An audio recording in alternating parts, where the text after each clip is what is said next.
Hopefully he can continue to be strong throughout the course of this season and into the month of October. Meanwhile, Yoshinobu Yamamoto picked up his 6th win of the season. He went 6 innings, gave up 2 runs. Easily could have been just 1 run in this game, and he struck out 7. I mean, it's getting to the point when you watch Yamamoto that you're shocked when he's giving up runs, because the way that he combines that fastball with that split finger and the breaking ball, and just the bottom line mound presence. You're shocked when you see traffic, because he struck out 3 of the first 4 batters. It's like, man, it's going to be a long day for the Guardians to be able to try to cover him, especially with shadows. I knew it was going to be a tough at bat, especially with that split finger. There's no way that you can pick up the spin of that baseball, especially when he's able to get ahead. But every single time the Dodgers need a solid outing, they have the right guy on the mound, and it doesn't matter who he's going up against. He's going to go deep in the ball game, and really, it seems like that outing he first had in Korea was 10 years ago. Ever since that outing now, he looks like a frontline ace. He's going to win the Cy Young if he continues to stay healthy. That breaking ball, that last video you just saw, that breaking ball, that was absolutely nasty. 12-6 hammer.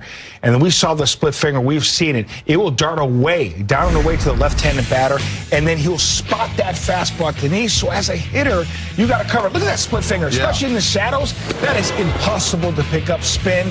And then you got to chase that pitch. Fastball at 96 miles an hour. In complete command, complete control. There's that split. I'm talking about running down and away. So even if you see it as a hitter, it's got so much movement that you can't even touch it, let alone barrel the baseball. So when a guy like Yamamoto is on, he's fun to watch, not fun to hit. Well, he was not fun to hit against tonight if you are those Cleveland Guardians. He picks up the win, and let's hear from Yoshi right now. He's standing by with Kirsten and the media. Yoshinobu, just to kind of pick up where you left off in the last outing against the Diamondbacks, how have you found just how in sync you've been on the mound and the results you've been getting as of late? アリゾナ戦で投げた後から今日のピッチング、どういうふうに感じますか？また毎週なんていうんだろう、気持ちを切り替えて、あまりこう前回のピッチングをなんていうんだろう、持ち込むことなくというか。そういった意識で毎週やってるので、またこの新しい試合に挑むということで、また新たな気持ちでマウンドに上がりました。Every week, every outing, I reset my mind, everything, completely reset, and then whether it was good or bad, I try not to take it into a next outing, and then just take it in as I knew, every outing. What was the focus for you and Will, and how you guys were able to navigate through their lineup? 今日、キャッチャーのウィルとはどういう、ゲームプランみたいなものでこの打線に、対応しようと思ってましたか？もういつも通り、バッターを見てそれに合った、試合の中でもちろん変更はありますけど、なんていうんだろう、いつも通りの、話し合いをして、いつも通り試合に入ってきました。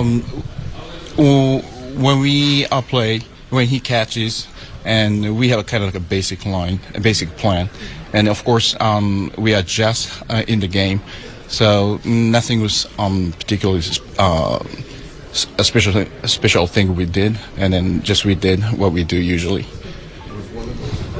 To go to the splitter more today. 今日一ついつもとちょっと違うことっていうかやったのはそのスプリットを多く投げるっていう選択肢があったんですか今日？ただなんて言うんだろう、バッターに合った配球をしただけというか、なんて言うんだろう、特に意識して増やしたわけではないです。はい。It was not consciously made that call. We just picked up the best pitch per hitters. How quickly did you react on that one play to go record the out at first base? Sorry, I missed the first part. What was sort of going through your head during the bunt play, and how were you able to sort of get to first base?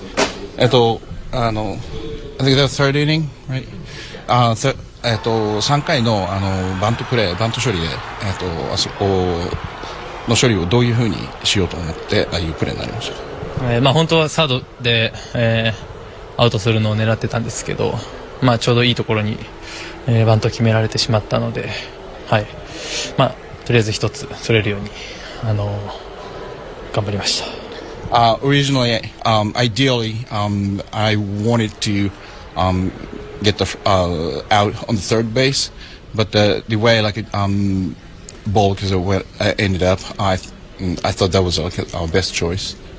All right, we're talking about Yamamoto. Let's get a little bit deeper. He goes 6 innings tonight, strikes out 7, only allowed 2 earned runs for the quality start, 3 hits. Eventually, Cleveland got a little bit off of him, Chris, but his ball was moving downward pretty severely early. I mean, he had the splitter working tonight. That's really all you have to say. I mean, you can see it every pitch there. Just look at the bottom drop out of it.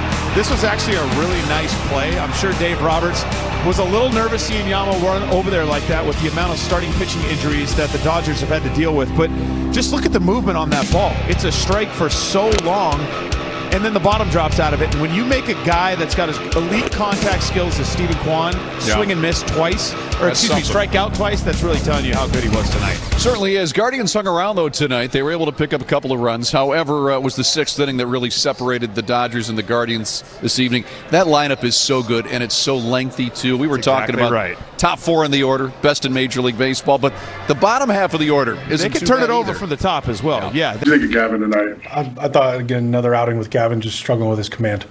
The walks. We see when Gavin, when he's punching the strike zone, when he's getting his pitches in the strike zone, he gets outs, quick outs too. Just a lot of pitches, and the command was off. But we see the stuff's there. The command, just the command. Uncharacteristically, you guys had. I know Gavin had the walks, but just overall, what did you think of all the walks that you guys had? Yeah, it's not who we are. We pound the strike zone. It was an off night in that regard. It's a good team. They make you throw the ball over the plate, and we weren't able to do that very well tonight. Well, Jose extends his hit streak. Not so much about that, but just the pitch that he extends the streak with. It's a ball and almost off his shoe tops. What does that say about just how he handles the bat? Jose's one of the best hitters on the planet. The adjustability, the ability to take any pitch at any time and get it out there. He's smart, calculated. He's a tough out. Do you think when Gavin, when those control problems come up, what do you think the root of that is? I'm not 100% sure. I'm not a pitching guy, but his delivery gets out of whack. But it's one of those things that you just got to compete in the zone. I see from Yamamoto, I know you talked about him pregame. Yeah, he was living at the bottom. When he throws that fastball at the bottom and the split off, that split finger is one of the best I've ever seen from the side. Kept the cutter in on the hands of the lefties, keeping him honest, landed some curveballs. He was good. I thought we had pretty good at-bats off him. Just weren't able to string a whole lot together. This team battles, though. Our team battles. I mean, we were one base runner away from having the tying run up there in a game that didn't seem like it was within reach. And credit to Joey. That was a great outing from Joey. 3 innings, quality innings. So we know we're right there. We just gotta get those big hits. I know it probably doesn't show up in the box score, but just what does it say about Will Wilson? Just back-to-back days going against tough pitchers and showing up. Yeah, great at bats from Will. I mean, that was a perfect bunt. He recognized Freeman was crashing in, bunted it past him, almost got a hit with the bases loaded. So Will's a good baseball player. He's going to continue to get his opportunities, and when they're there, and we know we can trust him to play great defense and take a good at bat, and he did that tonight. Just with the first pitch, home runs, the first pitch of the game. Obviously, it's not something you sort of want to have continue, but it's something you talk to him about. Yeah, I haven't seen the replay of where the pitch was. Yeah, I think he missed his spot, but we're always talking about those things. It's funny when somebody has 3 of them, you're going to talk about it, but I don't think there's anything there. I think it's just a circumstance. What's wrong in your mind with your command tonight? Just spraying the ball everywhere. All speed. It wasn't landing it for strike, so can't really do anything if you don't land it for strike sometimes. They were just spitting on it the whole time. When you're going through that, is there something that you try to pick up on, especially with your off-speed when you're not landing, to try to get it back to where you want it? Yeah, it's more of a little focal point. Trying to base it off of Bo and where he sets up. Sometimes I got to go a little bit farther than what I do, and I didn't do that enough tonight. Going against this lineup, they are who they are, but just how difficult is it to go through them, 9 times, and then you come right back to the top, and you got to go through. Yeah, it's definitely tough. They foul off good pitches. Sometimes you got to be a little bit too perfect to try and get it by them. They don't miss much, I'll say that. the sinker in your outing last time through? Is it where are you at with that pitch, and is it part of the plan today? Yeah, I threw it a few times a day. Still working it in there, trying to get more comfortable with it. But I think it's going to be a weapon going forward. How does it play off the rest of your arsenal on the other fastball? I mean, it just opens up the outer half, really. If especially somebody's diving over to plate, throwing it in on them, helps out a lot.